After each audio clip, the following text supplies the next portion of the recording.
The forum will next hear the voluntary national review by India, and it's my pleasure to invite His Excellency Suman Berry, who's the Vice President of the National Institution for Transforming India, known as NITI Aayog, the Government of India, to make a presentation.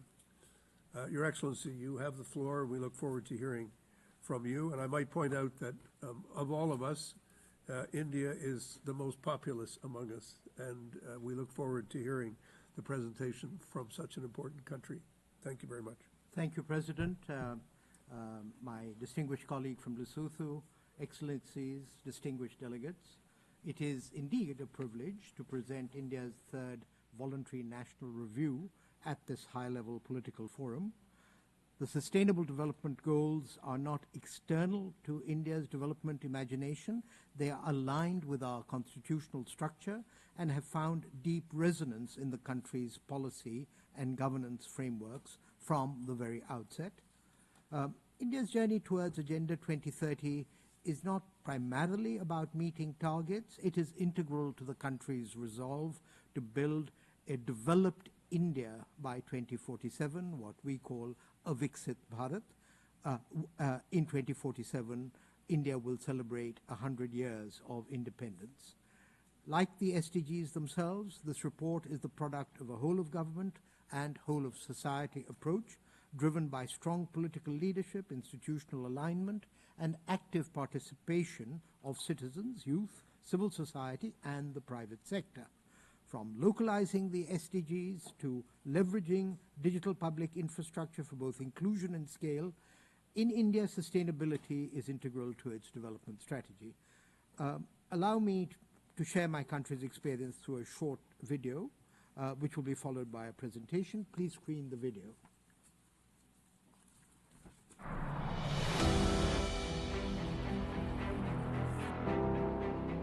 1.4 billion people, one shared commitment. Bharat के लिए one earth, one family, one future एक commitment है.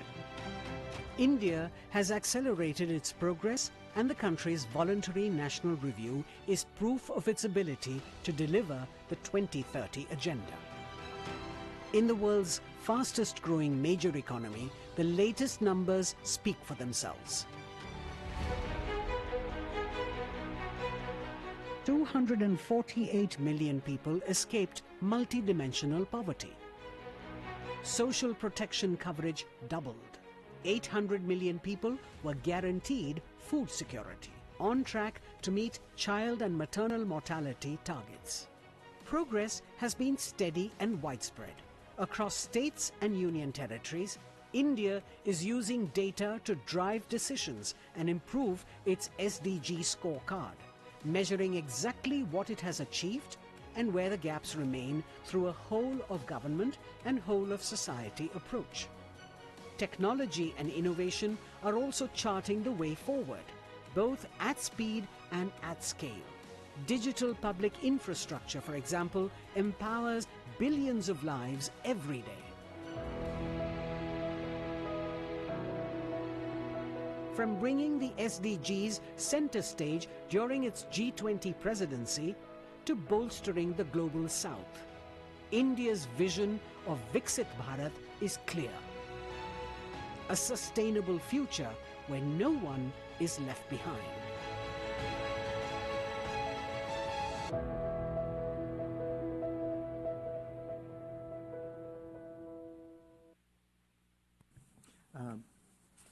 Could we now move to the presentation?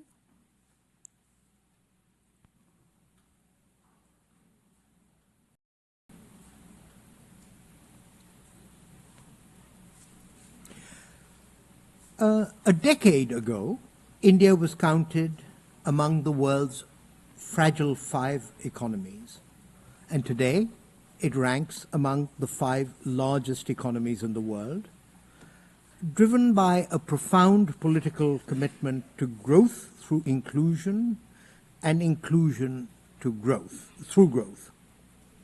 This transformation is by design.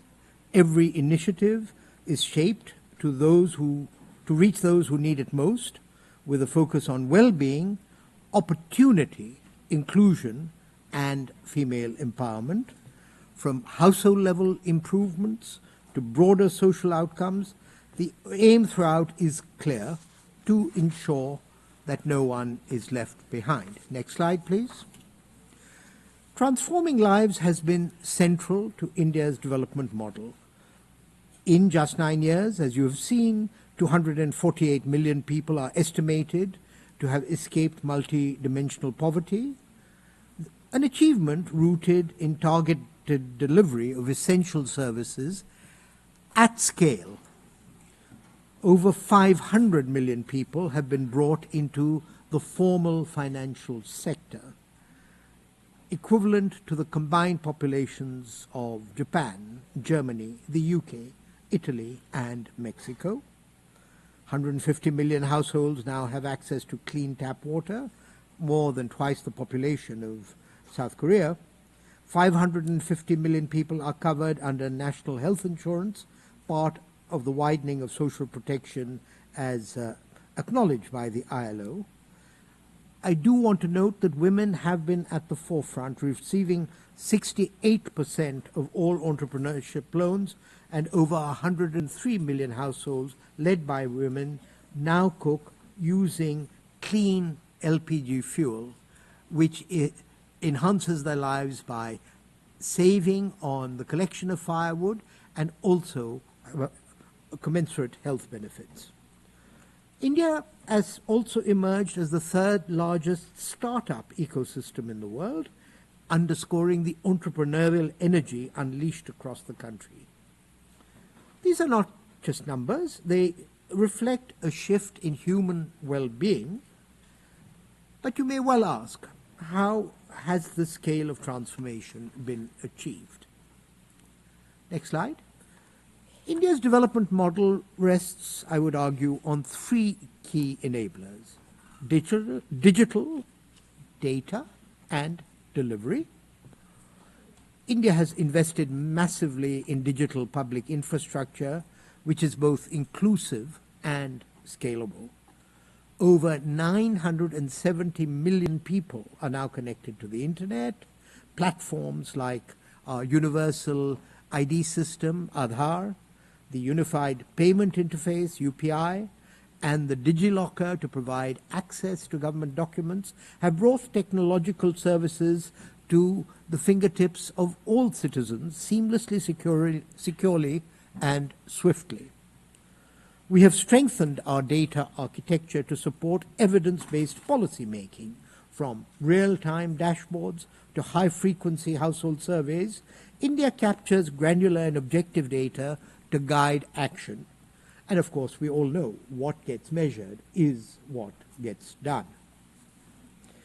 Through targeted initiatives like the Aspirational Districts and Aspirational Blocks program, we also try to ensure that delivery extends to the last mile.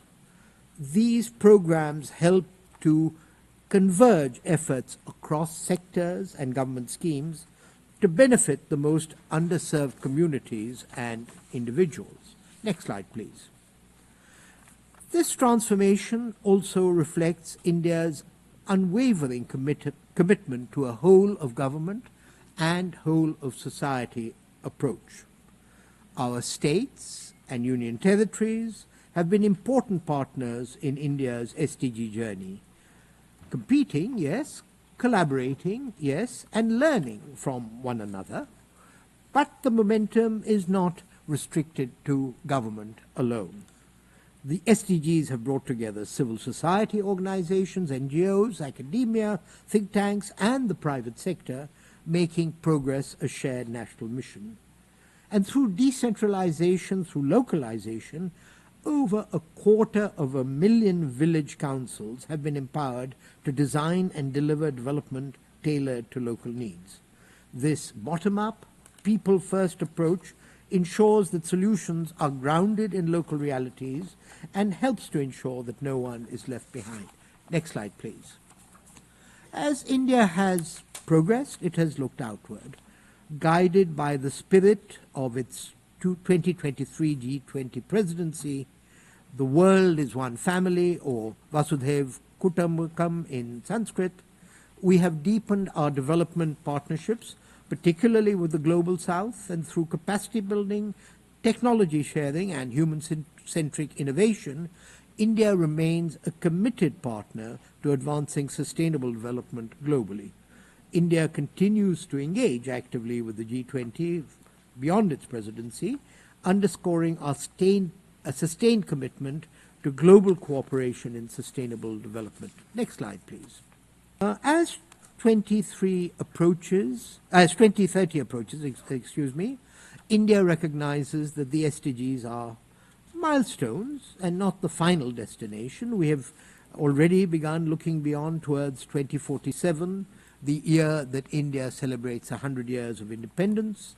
Our national vision is bold, to become a developed society by 2047, which is not just about becoming a $30 trillion economy. It is about building a society where prosperity is inclusive, governance is participatory, innovation is purpose-driven, and our cultural and civilizational values continue to guide us. A developed society by 2047, we believe, will mean access to high-quality education and healthcare for all, thriving green and digital economies, strong institutions, and above all, empowered citizens, especially women and youth, contributing meaningfully to national and global progress. In sum, India's SDG journey is a story of scale, speed, and inclusion, but above all, it is a story of shared ownership and shared aspirations, and thank you all for allowing us to share the story with you.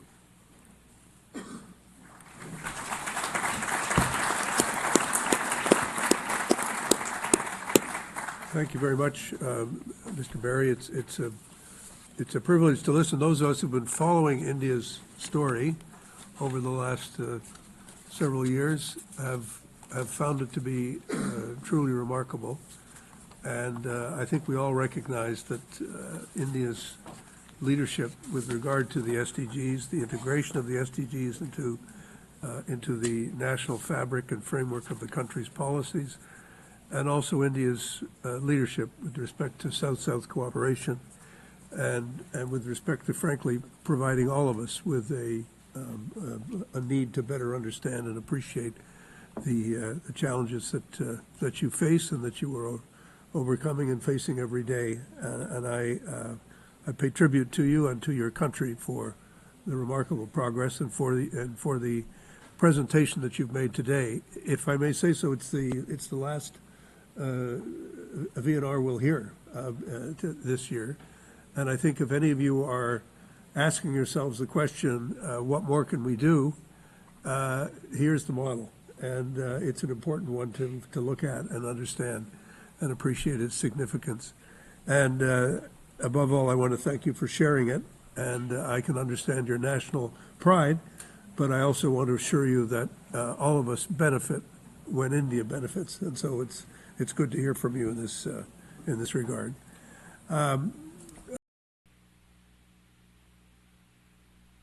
Thank you for that. We'll now hear from the NGO Major Group.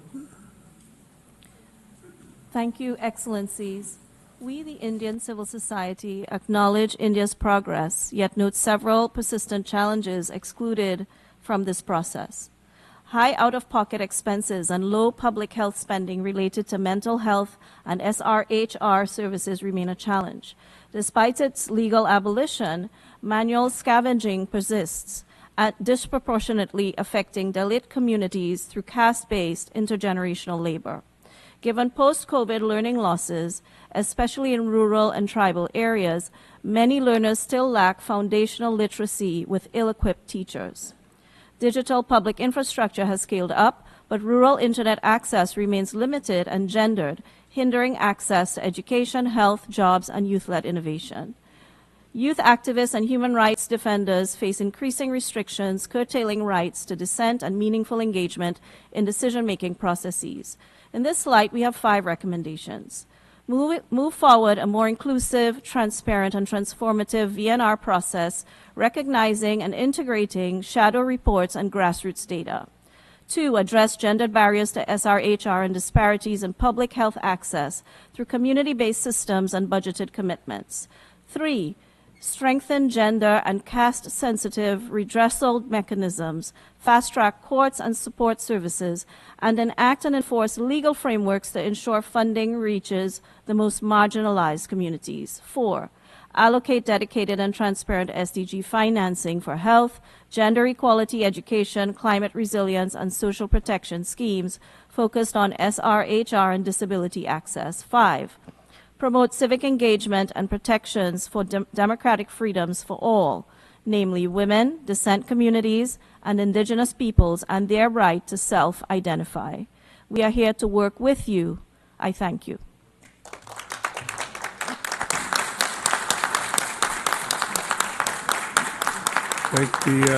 Thank the over to you, Mr. Berry. Your 5 minutes to respond. Thank you. Well, firstly, let me thank all those who have put questions for their encouragement and support by commending our efforts. I won't necessarily take them in the sequence in which they come, and it'll be fairly telegraphic. But let me also say that on the issues of civil society engagement, I will look to my colleague Rajiv Sen, who basically conducted the workshops with disadvantaged and marginalized communities. So very quickly, Ethiopia asked the question about lessons from infrastructure. I would say, firstly, there needs to be balance between both physical and social infrastructure. Secondly, there is a need for adaptability. What we have certainly found for national level projects is very intensive monitoring at the level of the Prime Minister, in which my organization Niti Aayog is involved. But we should also recognize that there are complicated issues of balancing private sector and public sector infrastructure, and we have developed a national infrastructure pipeline as a roadmap on the major infrastructure projects. The Czech Republic, Czechia asked about the role of AI, and what I would say is that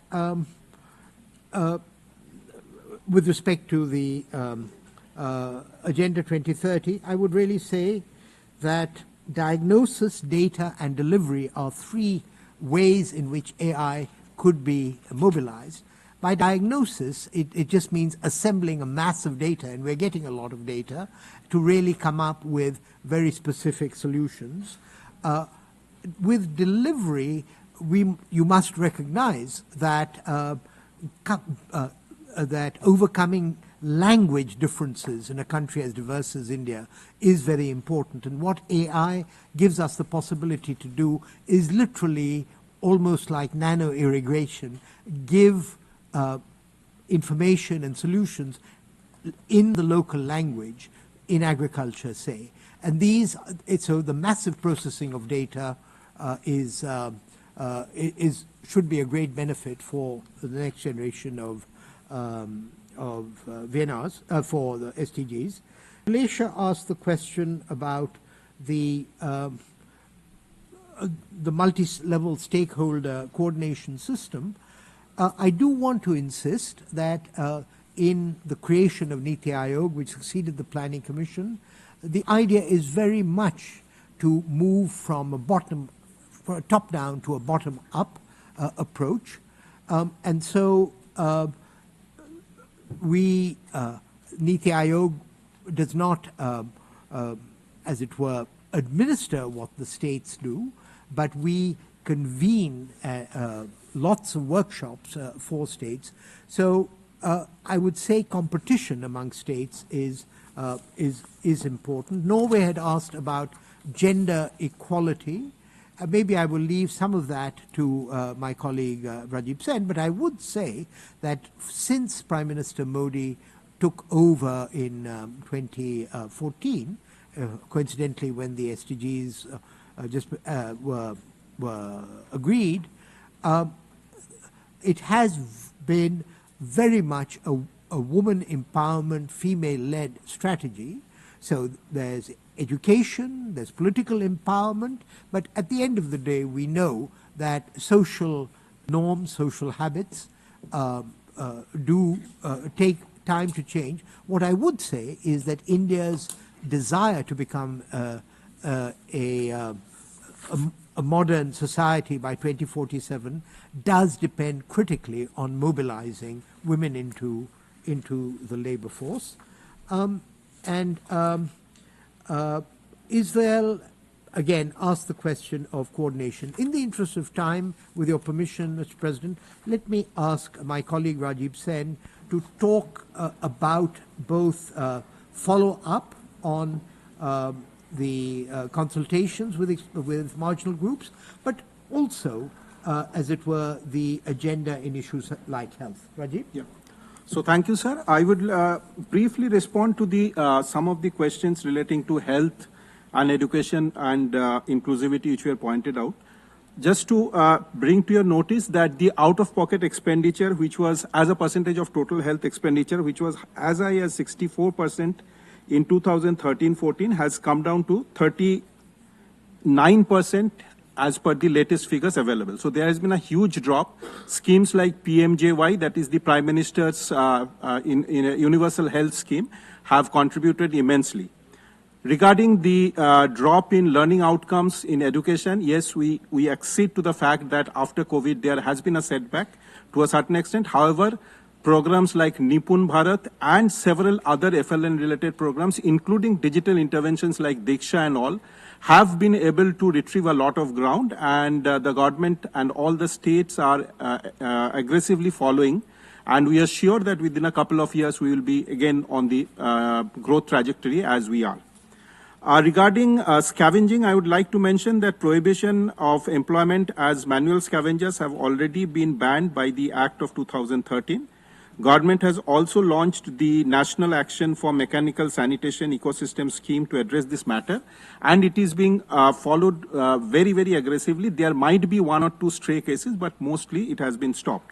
Coming to the VNR process, I would like to humbly submit that during the discussions, we had meetings with 13 the marginal and less advantaged groups, and across all the countries, and more than 1,000 civil society organizations had participated in that process. So, always more could have been done, but I think we have done enough. And during these discussions, the feedback that we got is that most of the organizations said that lot has been done vis-a-vis the earlier VNR that we had presented. However, there are certain things which need to be improved, and we are seized of that matter, and government is fully, geared up to look into those issues. You want to add? I think we are. If you have anything more to add, I think we can hear a couple of seconds more. No, sir, nothing. That's Thank you very much. Let me offer my deep appreciation both to Lesotho and to India for their presentations.